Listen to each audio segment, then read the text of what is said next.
पिछले क्लासेस में आप लोगों ने विजुअल स्टूडियो को इंस्टॉल करना सीखा और पाइथन को भी इंस्टॉल करना सीखा।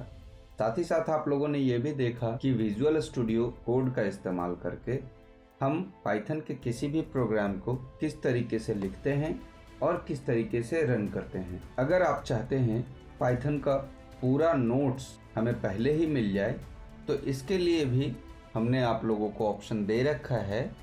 आप हमारे गिटहब अकाउंट पे जाएंगे जिसका लिंक आपको हमारे YouTube के पाइथन के किसी भी क्लास की वीडियो में मिल जाएगा।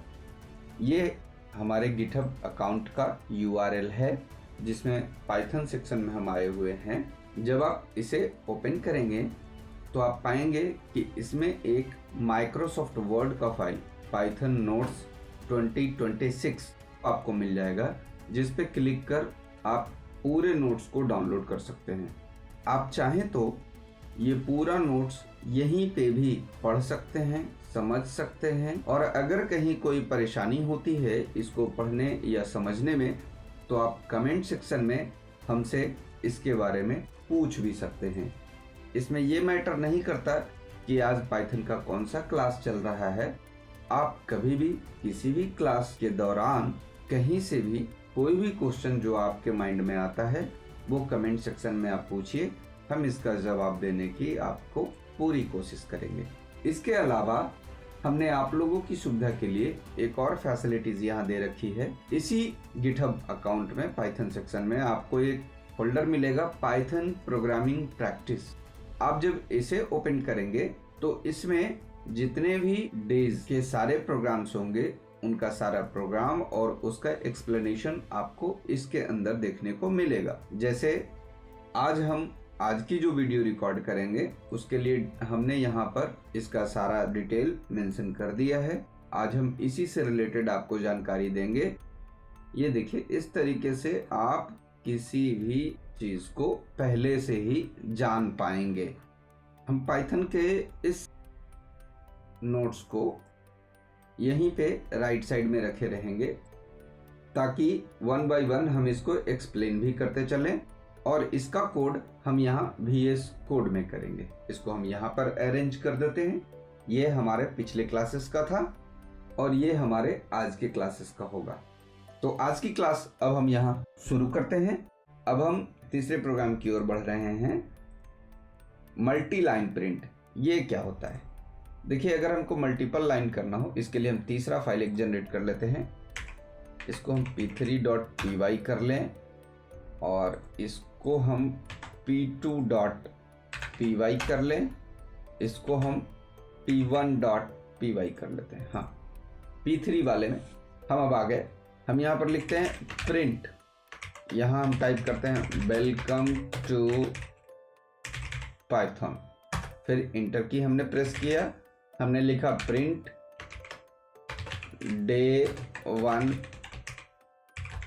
प्रैक्टिस, फिर हम यहाँ इंटर की प्रेस किए। हम फिर से प्रिंट फंक्शन का इस्तेमाल कर रहे हैं। Let's start coding. जैसा कि हम आपको पहले ही बता चुके कि प्रिंट का इस्तेमाल करके हम हमेशा क्या करते हैं, जो भी हम सेंटेंस यहाँ लिखेंगे वही प्रिंट करता है। तो हमने यहाँ प्रिंट का 3 लाइन टाइप किया और अब हम इस प्रोग्राम को रन कर रहे हैं। कंट्रोल F5 की प्रेस करके यहाँ हम पाइथन डेवगर चूज कर लिए, रन किए। हमें ये तीनों लाइन का आउटपुट यहाँ देखने को मिला। तो आप मल्टी लाइन प्रिंट भी सीख लिए। हम मल्टी लाइन प्रिंट को और भी एक दूसरे तरीके से करते हैं। इसके लिए भी हम आपको चलिए अगला प्रोग्राम एक और दिखा देते हैं, p4.py। देखिए, इसके लिए हम इस तरीके से /n का प्रयोग करेंगे। हम यहाँ लिखते हैं प्रिंट, यहाँ वेलकम टू पाइथन। अब हम यहाँ /n प्रेस किए। उसके बाद हमने लिखा डे 1 प्रैक्टिस, फिर हमने टाइप यहाँ पर वही किया /n लेट्स स्टार्ट कोडिंग। और अब हम इसको कंट्रोल S प्रेस करके सेव कर दिए हैं। Control F5 Python debugger. आप ध्यान दीजिए, हमारे इस प्रोग्राम के आउटपुट में और P3 वाले प्रोग्राम के आउटपुट में कोई डिफरेंस नहीं है, जबकि कोड में हमारा डिफरेंस हमें साफ साफ दिखाई दे रहा है। अगर हम /n नहीं दिए हुए होते तो ये क्या करता, हम इसको भी देख लेते हैं। इसको हम मिटा दिए और Ctrl F5 की प्रेस किए तो ये सिंगल लाइन में इसको प्रिंट करता। तो इसका अर्थ हुआ कि /n का इस्तेमाल करके हम एक नया लाइन स्टार्ट करते हैं। तो हमें जहाँ भी नए लाइन की आवश्यकता होती है हम वहाँ /n का प्रयोग कर सकते हैं। ध्यान रखना है n हमेशा स्मॉल लेटर में ही होना चाहिए, आप इसे कैपिटल में इस्तेमाल नहीं करेंगे। अब हम समझेंगे वेरिएबल हम कैसे डिफाइन करते हैं। हमारा अगला प्रोग्राम जो है जिसमें हम जानेंगे वेरिएबल कैसे डिफाइन करते हैं। ये सब जितने भी प्रोग्राम्स हम बता रहे हैं आपको लग रहा होगा ये तो एक एक लाइन का है, ये कौन सा प्रोग्राम हो गया। एक्चुअली में एक लर्निंग लेवल पे, एक बेसिक लेवल पे आपको सबसे पहले इन चीज़ों को छोटे छोटे टुकड़ों में ही समझना होगा। धीरे धीरे हम जब आगे बहुत कुछ सीखते चले जाएंगे तो हम बड़े बड़े प्रोग्राम्स को भी लिखेंगे। चलिए अब हमारा 5वां प्रोग्राम हम यहाँ पर देखेंगे। हम यहाँ पे पहले लिख देते हैं, एक वेरिएबल मानते हैं। वेरिएबल क्या होता है? Basically variable is a blank memory location where any data can be stored. तो हम यहाँ पे एक वेरिएबल का नाम मानते हैं। नाम मानने के भी कई रूल होते हैं, इन रूल के ऊपर हम आगे चर्चा करेंगे। फिलहाल हम आपको दिखाते हैं कि एज इज इक्वल टू 25। हम ऐसा लिख दिए, मतलब हमारा सिस्टम ये मान ले कि AGE बराबर 25 और हम अगर प्रिंट AGE कर दें तो क्या होगा?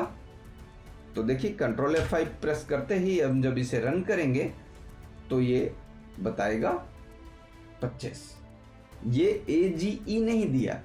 एक बात आप और गौर करिए, हमारे इस प्रोग्राम में हमने यहाँ पर डबल कोट का साइन नहीं दिया हुआ है। अगर हम दिए हुए होते तो हमें ये क्या दिखाता है? हमें ये AGE दिखाता।